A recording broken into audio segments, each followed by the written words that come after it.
Hey, it's Christy. Welcome to my studio. Today I have a fun little project for us. We are going to do these. These are stamps. So you can see that there's all kinds of little designs on there that will make interesting impressions in polymer clay. And we are going to just create our own. So I'm going to show you a bunch to play with, and then who knows what other designs you'll come up with. And hopefully I'll give you a few ideas on what those impressions could look like and how you might use them. So let's get creating and make some impressions. Okay, so let's begin. What you want to have is some epoxy clay, and I'm using the larger size because I go through it pretty quickly. Epoxy Sculpt is my favorite kind of epoxy clay, and I'm just using white because that's what I've got around, but it doesn't really matter what color you have. Some kind of non-stick surface to work on. This is a little piece of silicone mat, which is fantastic. And some assorted like tools and things. I've got some tweezers there and some little sculpting tools, that kind of thing, needle tool, whatever you got lying around will be helpful. I'm suggesting that you use chopsticks, although you could use just dowels, or if you have broken like needle tools and you want to just use the handle of that. What we're basically going to do is we're going to add a little epoxy clay to the end of some kind of a holder and add something on the tip that will become a stamp. So whatever you got lying around. I like chopsticks because they're very inexpensive. Oftentimes you've saved them from a meal.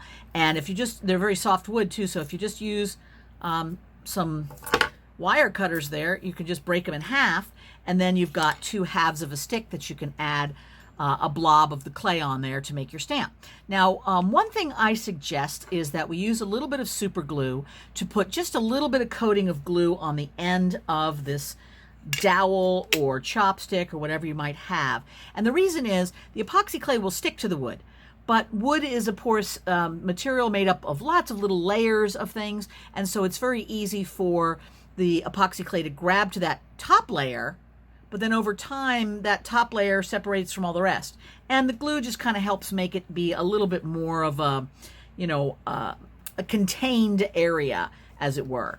And the epoxy clay loves to stick on super glue, so I'm using Pavelka Polybonder here just because it's an easy application. I think there are various super glues that have a nice little application like this. You can use E6000 glue as well. But I would prep my little wooden sticks, dowels. If you're using something metal, you don't need to worry about that. You could even make yourself a polymer clay handle, and then maybe just stick a little loop of wire inside for the epoxy clay to grab onto. Essentially, you want to just give the epoxy clay something a little bit more strong to grab. Okay, so now we're going to mix up our epoxy clay. And before we do that, you gotta glove up, because this is a chemical. And you always want to minimize your contact skin to chemical, because skin is one giant organ that likes to absorb everything. And if you are constantly putting chemicals on your skin, that's going to absorb into you, which is not what you want. So this is a safe chemical to use, but obviously overexposure is not good. And if you're sensitive to resin products at all, then you want to definitely be gloved the whole time, and you want to make sure you have good ventilation, because this is in the resin family. All right, so I've got part A, part B. This is a two-part compound that, once the two parts equally measured out are mixed together, this inevitable process of hardening begins. So what I'm doing is I had just a little left in that bucket, which conveniently was exactly the same amount that I wanted to use. Now I'm using a spoon, so I'm not contaminating, no double dipping, to kind of eyeball and make something that is about the same size. I always start with a little less because I can add more, but I can't really put it back once I've touched it with my hands that have the other part on it. And again, like I said, I'm just going eyeball. It's not crucial that you get this 100% equal. If you want to weigh it and measure it and all that stuff, good luck with that. I'm totally fine with that. But take your two halves and just mix them thoroughly. And this, as I said, will start that hardening process. And it takes epoxy clay quite a while to get stiff. And we're actually going to want to play with this initially when we stick things in it, but we're going to kind of want our sticks with the little balls on the end to harden for a while for the stamps, the texture sheets, and the texture stamps that are getting added elements made out of the clay or carved into the clay. We're going to want it to get pretty firm before we do that, so it will easily hold its shape. So, you know, make sure you've got some time ahead of you, a couple of hours maybe, because you don't have to be sitting here at your studio the whole time. You can put the blobs on, go off, have lunch, and then come back. But you're going to want that clay to harden up a little bit. So you notice that I'm taking my time to mix it. Like I said, this takes hours before it starts setting up. You usually have a good an hour to an hour and a half, maybe 2 hours of work time if you're using it as a substrate to put mosaic assemblage elements in. Then you want to work fairly quickly because that sticky part goes away after about an hour, hour and a half, and you want to utilize that. But since we don't care about that right now, I can take all the time in the world. All right, so now what I want to do is I'm going to want to take my stick and take a little blob of my epoxy clay and stick it on the end. All right, now I'm going to just try and form that onto here, grabbing it as best I can so that it has the most chance of long-lasting sticks. So you notice what I've done is I've just sort of dragged it on, and basically you're making a big matchstick. And then this is the surface that will be impressed into the clay to make interesting patterns. And this could be a round blob, it can be massive, it can be small. I'm going to work somewhat smaller because I don't necessarily want this to be like all over the place. I'm going to do small impressions of things at a time, but you totally can make that as big as you want. So I'm just going to go with this size, all right? And then I think that's good. I'm just going to set this aside where it can just air dry, and I'm going to add some to the other one because I'm going to do two things. And for this one, I'm only going to put a little bit, and here's why. I have this awesome little shell. This is an opihi shell, and if you'll notice, it's got really interesting ridged textures, and I think that would be like super cool to just impress into the clay and make that little starburst pattern. But I don't want any epoxy clay all blobbing on the outside edge because that will also make its own pattern on the clay. So all I'm doing now is the same process, but with hardly any of the clay sticking out. And you'll see why in just 1 second. So, okay, I think that's good. I think that's just enough. And I want to put this on here, but I don't want to have the shell unprotected, because if I just stick it on right now, the shell ridges will stick out, which is nice until it isn't, because they will be fragile. As I push, they might break, which is boring. So I want to make sure that they're firmly supported. But again, I don't want to have a lot of blob, and I don't want to pick it up with my gloves that are all full of epoxy clay residue. So I'm going to take those off. Okay, so I've got my gloves off, and I've got just a little bit of clay. I usually keep a wet wipe handy so that when I am having to touch this clay with my fingers, I usually am cleaning them off as we go. And I'm going to take this little ball, and I'm going to stick it inside this little shell all the way to the edges. So now my shell is super supported all the way to the edge, but nothing is sticking out yet. And then I can take this and attach it onto here. Now that should be pretty sturdy just as it is. You can see I've got that pretty much centered on there. But if you want to add just an extra bit of security, I'm going to take just a little snake of this stuff, and I'm going to kind of wrap it around here, because this is not going to be coming into contact with the clay. It's just going to give a little bit more support to make sure that when I press over and over on this thing, I'm not going to crack anything or break anything. And then I'll look on the top and see if there's any spots where clay is starting to bulge towards the surface. And there was a little spot there. Doesn't have to look pretty, it just has to be functional. Okay, so you see what we have there? I'm going to wash my hands, my little fingertips, and this one's ready to go. It's completely supported all around, maybe just that tiny little edge, so I better come get that out there right a little bit there. Make sure that's strongly supported. Nothing's blobbing over, or at least very little. I think I can live with that.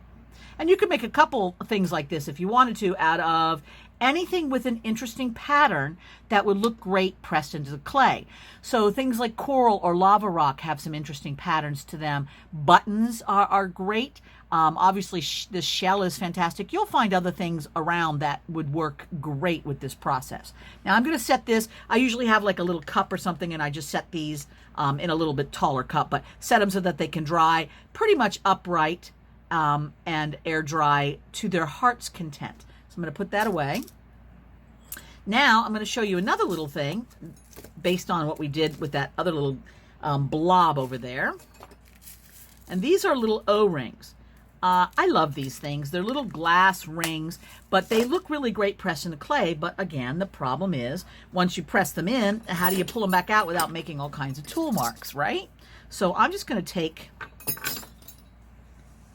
these little guys and add them all willy-nilly to the surface. Now at the moment, I'm just pressing them in lightly. I'm not going through any effort to make sure they're secure just yet. I'll do that kind of as I go.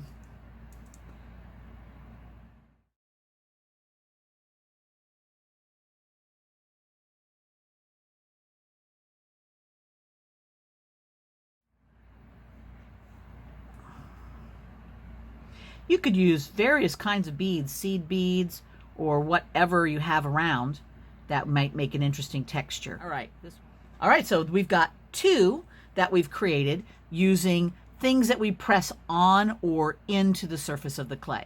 Let's work on something else now.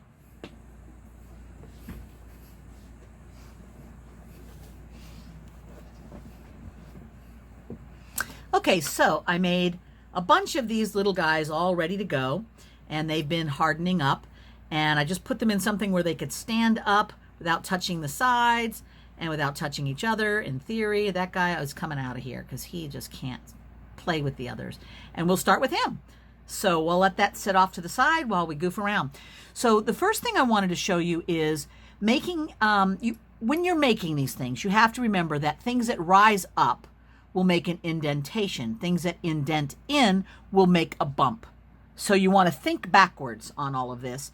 And I'm going to start here. This starting to get a little harder, which means it's just a little bit easier to work with.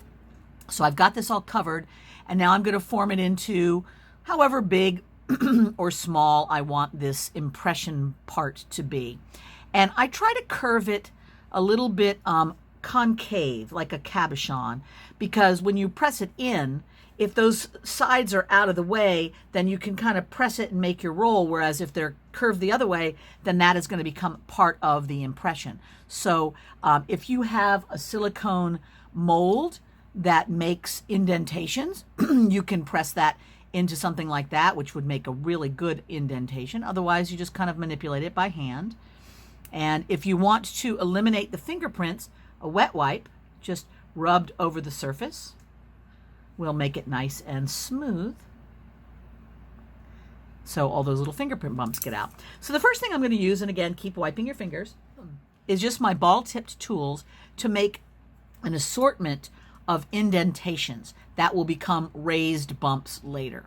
So I'm going to go slowly, and I'm just sort of pressing it in. I'm using the different sides to make different sizes. What I kind of do is start off with one, and then I'll do the smaller ones and fill in the gaps. Now, from time to time, I like to, obviously I want to clean this off when I'm done with it, but getting it a little bit moist will make those indentations a little bit more smooth. And I'm also twisting, which will do the same thing, because I would like these to be as round as possible. It doesn't have to be. If it gets all kind of funky shaped, then you just have sort of a lava rock situation going on. Now I'm going to take this next one that's a little bit smaller and make some smaller indentations in here too. And you notice that it's kind of making changes to the overall shape here, but as long as we remain with that sort of concave domed appearance, I think it's going to be all groovy. And you can go as far down as you want. That just gives you more surface to impress.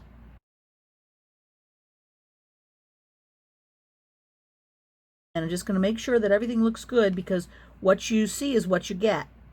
Any kind of crumpy bits on here are going to be crumpy bits on your impression.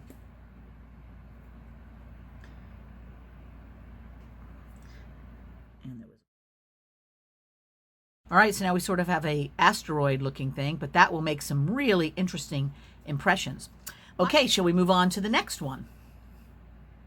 So now what you want to do is you want to manipulate the shape of the head to go with whatever it is you're adding to it. So on this one, I'm going to make sort of like wow, I don't know what you would call this thing, a trumpety shape. Well, listen, I'll just show you, and then you can tell me what it's called, because I don't know. So I'm pinching it first into sort of a teardrop shape. And I'm making these fairly small, because on most of the things, we don't need some big, gigantic decoration. I also want to make sure that I'm not pushing it down onto the clay, onto the wooden head too much, because then that might show through. So I'm going to pinch it here, and now I'm going to pinch it just a little bit here, so we get this sort of rounded curve, indentation, indentation. All right, so now I have this shape. So it's like a fan, a blossom. I don't know what that shape is. So now I want to draw little rainbow lines on this. Ideally, if I had something curved, I can just press that in and make the curved line, which I do. I have the Sharpie pen. So I'm just going to take the lid of that Sharpie pen, and I'm going to start down at the bottom and do an indentation there, and then one above it. Now you have to be careful, because it's going to want to make an indentation elsewhere on the piece. So that's about as far as I can get with the Sharpie pen before I kind of run out of pen. So now I'm just going to take my tool and kind of finish up that impression. But that gave me my start, which I think is nice. And you could make these lines very close together. You could make them far apart. You could experiment, make a couple different ones. Since you don't really know what this impression is going to look like until you actually get it on to the polymer surface, making more is better than making less. So you've got plenty to play with. Let's just make one more little nubbin here.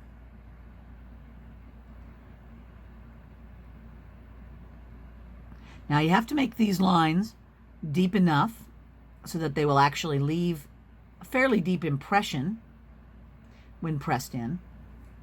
Okay, see what we've got so far? And then we've got one more line to make.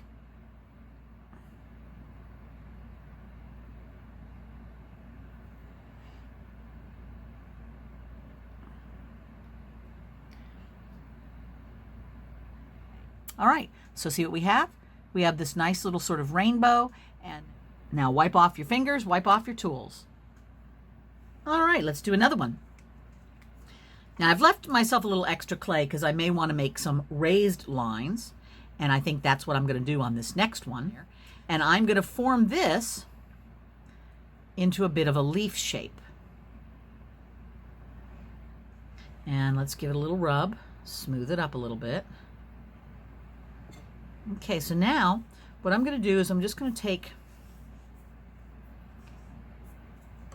some of this. Now I'll go set this aside for a minute while I'm making this part, and I'm going to make just some lines to put on the surface of that leaf shape, so that as I press it in, those lines will be the indentations.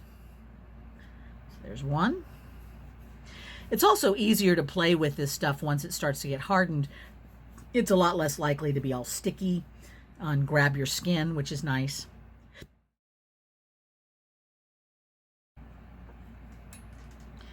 And I'm going to take one and put it right down the middle.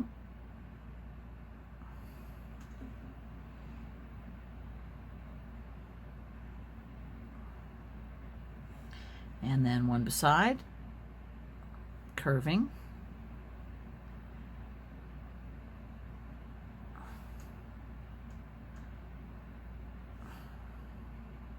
Now this stuff sticks to itself really well. You don't really have to do much grabbing. I'm just tucking those ends down out of the way. So I'm going to get like a little 3-line thing. Now you could make this bigger and have 5 lines if you prefer.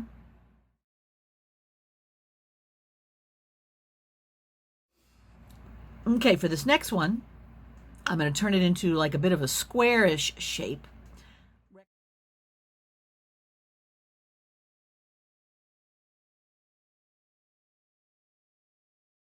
And what I also want to do with this is I want to make it concave. Now with the other ones, we were making it bulge out like a little domed thing. But for this one, I want it to be more like this. Now the reason is, I'm going to put some little lines in here. And when I press these later on when they're dry into the clay, the concave thing will make an interesting edge that as we vary the lines back and forth, it can almost make like a basket weave. So that's cool. All right, so now I'm going to take my tool, let me get my wetness here, and I'm just going to start with a line down the middle.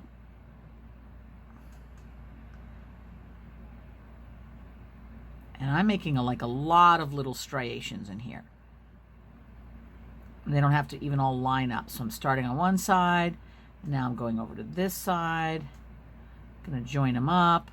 I'm making almost like a straw baskety kind of thing. All right, so see what I've got going on there? Okay, so when I press this in, that will make a kind of a bulged out striation like this. And then when I go back and forth, I almost get like a little basket weave thing. So that's that. Fun, right? Okay, this one's just kind of a funky one, and I think it's kind of, I don't know, it'll make a neat pattern. So let's just play with it. So I'm going to start with kind of an oval, and we do want the dome shape on this one.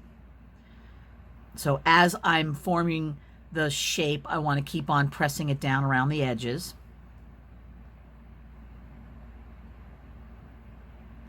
Okay, so just like a little oval like that. Clear away some of those fingerprints. And all I'm going to do is put some lines on the outside edge and leave the inside edge kind of wide open. Now, a lot of times I find it helpful to keep my tool somewhat stationary and move the clay around a little bit. Okay, so I've got 2 little outside lines there. And then I'm going to do a secondary right beside them.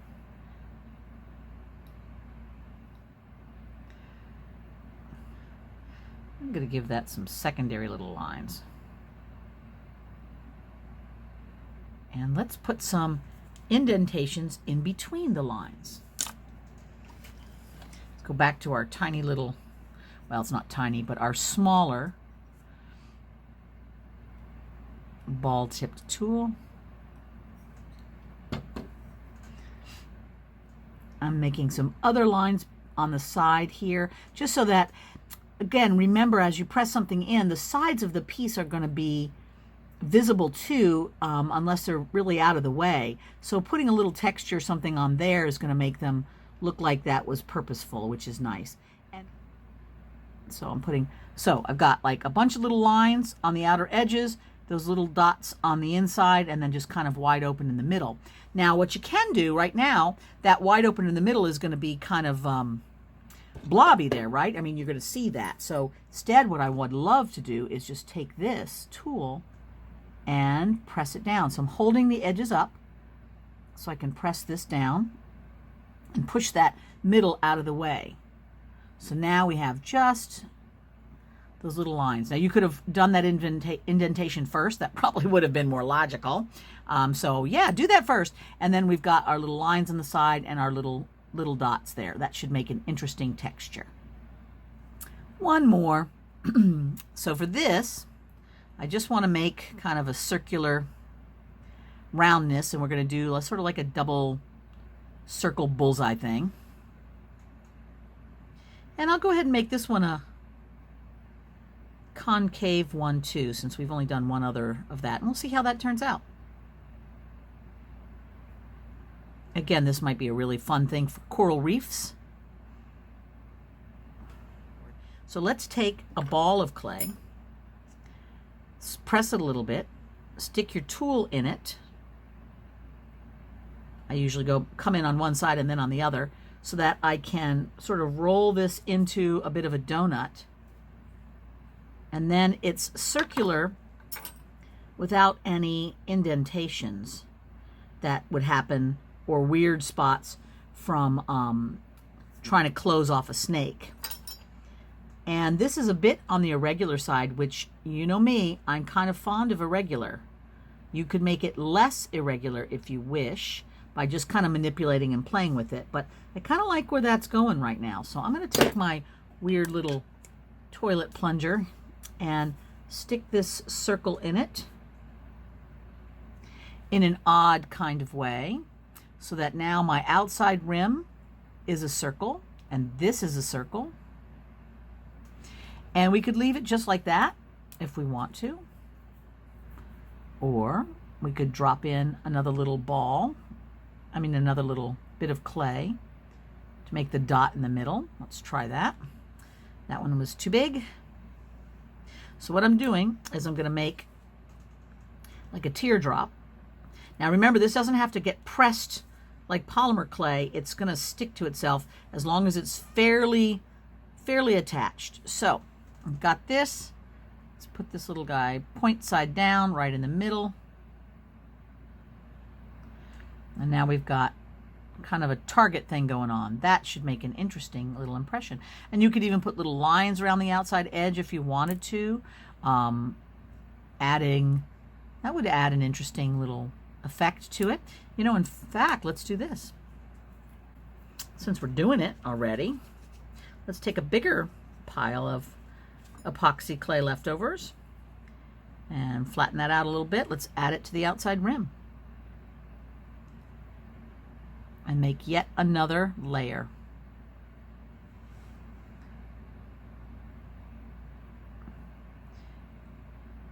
And now we have sort of almost like a rose looking thing. So leave it just like this for some funky fun indentations, or poke some lines or holes in it if you want to add some different looks to it. All right. I gave them 24 hours and all of the different ones are nice and dry and ready to use and see how they work. So let's give it a try. Now I have just a little sheet here of just a nice little blend so we can kind of try each one out. And one thing I would recommend to everybody is that you get a sponge with just a little bit of water in it so that you can tap the stamp first with the in the water to give it a release so that it's not going to stick into the clay. Now, that one turned out pretty cool, didn't it? Look at that. That's a fun little design. Now let's take a look at this one.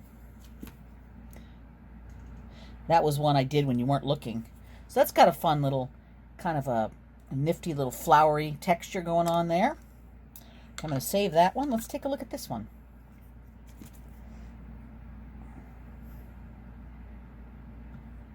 This one is something that you could probably even do to make petals of a flower kind of a thing, if you wanted to. All right, I'm curious to see how my little opihi shell turned out. Oh, that makes a fun little indentation. So I don't know if you can see well there, but it gets all of those little lights. I'll put a little bit of powder in here shortly so you can kind of really tell what's going on. Let's take a look at this little guy. Ooh, that one turned out nice. I can definitely see that being on some coral, can't you? All right, here's that crazy one. So let's put that like this.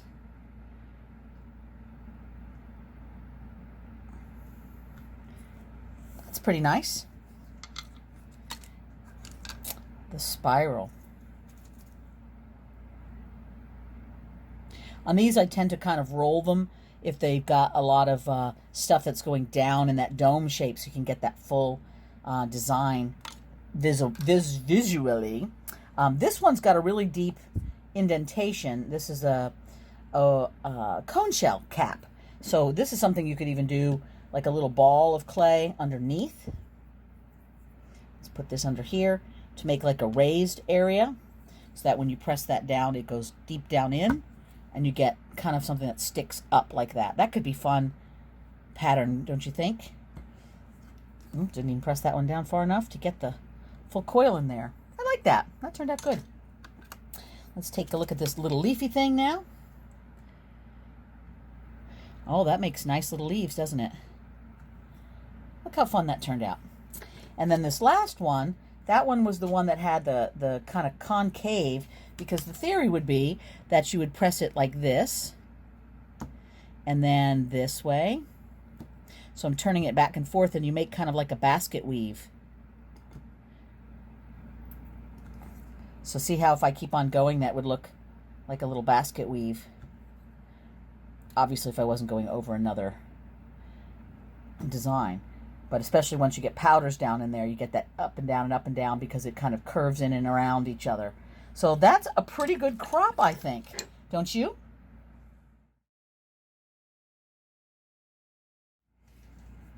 Now to accentuate the basket weave on this one, you can get your powder in the cracks and crevices. And I'll use a little tape to kind of minimize, or wet wipe, either one. Let's see how that looks. Let's see what it looks like with a wet wipe. One thing I found with pan pastels, the wet wipe does a bit more smearing than releasing, but it turns out kind of nice in terms of blending, don't you think?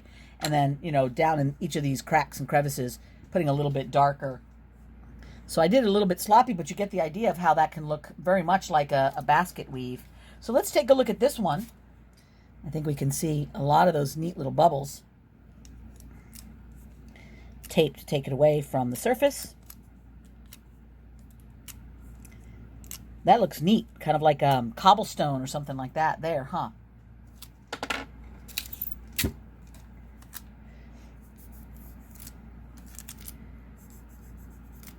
And you know the trick with the tape.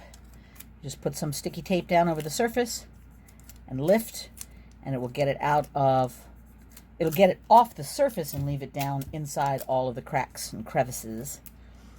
So I didn't do that great of a stamp, but you definitely get the idea there of what that can look like.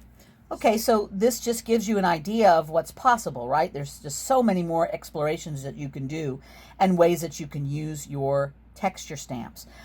You could bake this whole thing once you've colored it how you wish, and then break it or cut it apart and use it for tiles in a mosaic style work.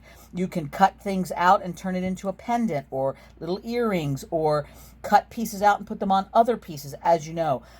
These little bits here, you could cut them out and add them to some kind of an ocean scene where that was part of the coral reef. So there's just like a million things that you could do with textures, and this is just one of many ways that you can color them. There's mica powders. You could bake it and use acrylic paint to antique it. You can use alcohol inks. You can cover the whole baked sheet with a clear glaze, like a satin sculpey glaze, and then mix up more satin glaze with some of the powders, and then use it almost like a ceramic glaze where you put a little bit on and it kind of sinks into the areas unevenly, which looks very glazy. Tons of things you can do. And then you'll come up with just so many ways to use each of these different impressions in the things that you make. So I am excited to kind of experiment a little bit more, see what I want to do with this. And I'm excited to see what you guys will do with this too. And I hope you'll share them on social media and let me know, because I would love to see how they turned out. So happy creating, and go make some impressions.